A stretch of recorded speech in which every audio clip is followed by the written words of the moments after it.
Hey everyone, and welcome to another fragrance review.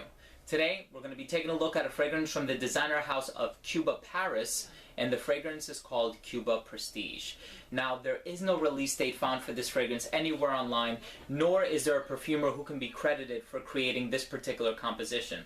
Now, I believe that the reason for the latter is actually a very good one. I'm going to tackle it a little bit later on in this review. But for those of you who don't know, the Cuba house, I believe, has been around since about the 90s. They're owned by Fraglux, and they're very, very popular. It seems as though every year they release one or more fragrances that are, of course, in the shape of these cigars.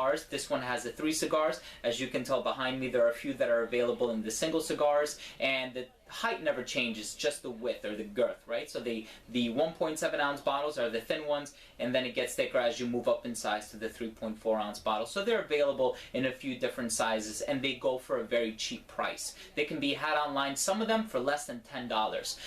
Additionally though, the Cuba house does imitate popular designer fragrances. So you have Cuba Gold, which smells a lot like Jean Paul Gaultier's Le Male. You have Cuba Gray, which smells like Davidoff's Cool Water. And you have Cuba Royal, which smells a lot like Paco Rabanne's 1 Million. So with this fragrance, that's exactly what they did. They imitated a popular designer fragrance on the market today, has been on the market since 1996. So I'm going to let you know what fragrance I think that is. But next up, let's take a look at the presentation for Cuba Prestige by Cuba Paris. Cuba Prestige is only available in one size, and that is the 3 ounce from the research that I've done. This fragrance is only available in eau de toilette concentration. First up, let's take a look at the tin that it comes in, and over here you have this crocodile pattern all over the front, like this gator skin pattern. It actually feels really nice texture on there. You have the Cuba insignia up here at the top with the name of the fragrance below that, Benjamin Franklin's face here in the middle. If you look down here at the very bottom, you have the lot number, the expiration date, and then over here at the very top of the tin, you also have that same insignia on there as well. Now on the very back, you have the UPC code, the lot number, some ingredients, as well as some more information down here at the bottom. That's pretty much in as far as the tin goes. You open it up, and it exposes this corrugated white paper on the inside. And one thing that I do want to know, when you put the bottle in there, it actually rattles a little bit. So it doesn't stay in there very securely or very snugly. Keep that in mind if you're receiving this product from a company or whatever. Make sure it's shipped nicely, because when I received mine in the mail, my tin cap was actually off from the box. So just something to keep in mind. As far as the bottle goes, here you have it. You have that same pattern here on the plastic. I do want to note that it comes off just like this. The plastic does appear to be a little bit flimsily manufactured. As you can tell, it has a lot of give to it. I would say that it's actually very fragile, so keep that in mind. Try not to you know, put too much pressure on it or anything. As far as the bottle goes, my sticker was on there a little bit crooked. I did not like that. It appears to be a frosted glass. It's actually really good at keeping fingerprints on there. Then you have a sticker down here at the very bottom with the lot number and some more information, which should coincide with the ones found on the tin. And over here you have Cuba written at the very top of the atomizer. Pretty good distribution. Mine leaks a little bit. Not the best presentation, but the atomizer certainly does get the job done. And that has pretty much been the presentation for Cuba Prestige by Cuba Paris. Now, as far as the smell for this fragrance goes, it opens up with a little bit of citrus. When you read the note breakdown, you're getting notes like bergamot and grapefruit and lemon. There's nothing distinctively grapefruity or lemony about this fragrance. It just kind of smells like a generic citrus overtone. There could be a few aroma compounds that are responsible for creating that effect, but that's what I get from this fragrance. It's not very distinguishable to the point where you can actually pick out what you smell from the fragrance. So it opens up with this generic citrusy overtone. This fragrance very quickly turns into a gourmand. It's a very sweet fragrance, and if you have a sweet tooth, this one is right up your alley. For me, I get like this burnt coffee, vanillic, almost chocolatey feel from this fragrance. It's the best of both worlds. It's a combination of all these sweet elements fused into one, and then even as it starts to dry down, I'm getting somewhat of this kind of synthetic resinous sweetness to it too. Could be labdanum, could be benzoin. I know the note breakdown lists labdanum, but I don't really know which one I'm getting of those. I can definitely say that there's present chocolatey, vanillic nuance to the composition that really classifies it as a sweet gourmand fragrance. This is definitely an oriental at heart. if you're familiar with Oriental fragrances, then this one is not going to come as a surprise to you, especially considering that this one is an imitation of a popular designer fragrance, that being Thierry Mugler's Angel Men. I know there's a lot of talk online about this fragrance smelling like its subsequent flankers, Pure Malt, Pure Havane.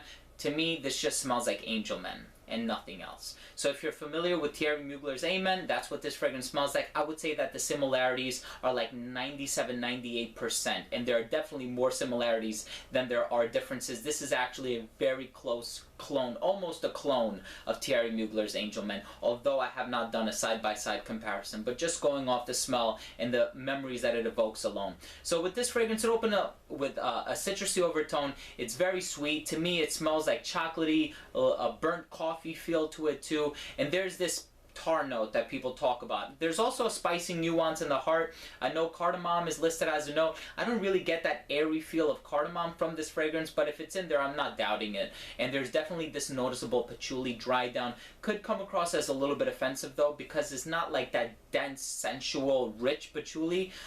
Even though the chocolate feel can kind of give that impression, for me, it does also have this slightly bitter, earthy feel to it. So I think that one note could potentially turn off a lot of people, but overall, if you're familiar with the smell of Amen, that's exactly what you get from this fragrance. So the perfumer for that was Jacques Coutlier, released in 1996.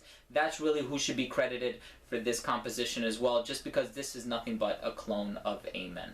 So if you like Amen, you like that sweetness, you're definitely going to like this fragrance. But for me, quite personally, I feel like this fragrance completely lacks aesthetic merit, just because it's the original that's responsible for all of the creativity and whatnot. So bottom line for this fragrance, citrusy, it's sweet.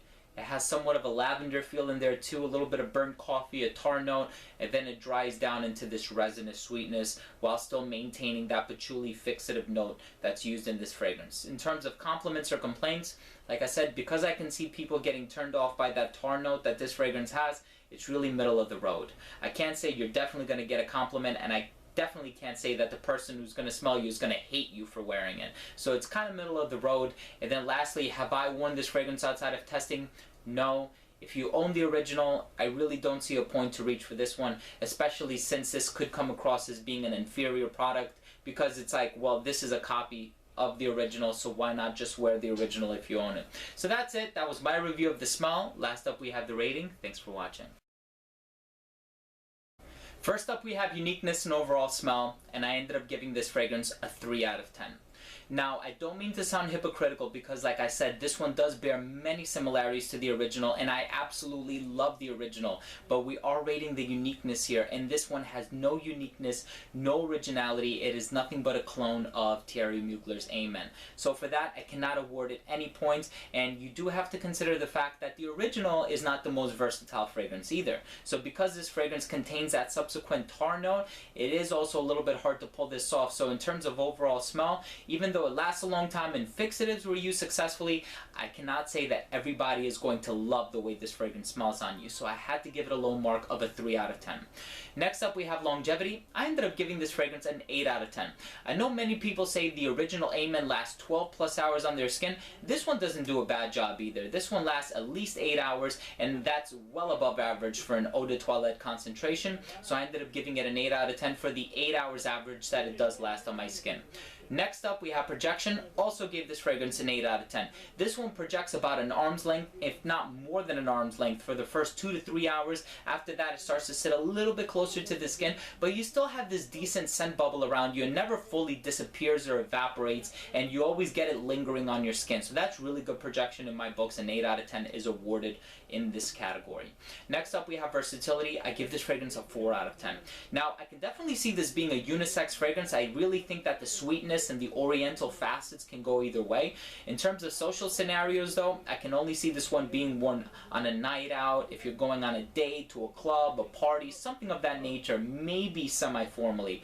But formally in a suit and tie, I would like something a little bit more refined, maybe with more of like a citrus overtone, some woods, you know, spicy masculine fragrance, even though you get the lavender in here, but the sweetness is just too much. And definitely don't see this one being worn casually, even though the budget permits. In terms of season, I think this one is exclusively a winter fragrance.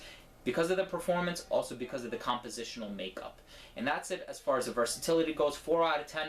Last up we have the presentation. I already told you what I feel about that. It does rattle in the tin a little bit. The plastic does appear to be a little bit flimsy or flimsily manufactured. Could even be a little fragile. And I ended up giving it a 7 out of 10 for presentation. And then that brings this fragrance to an overall rating or an average score of 5.8 out of 10.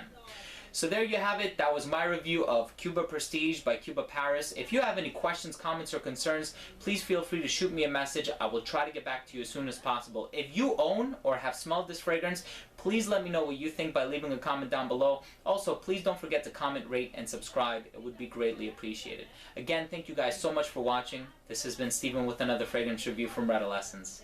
Take care.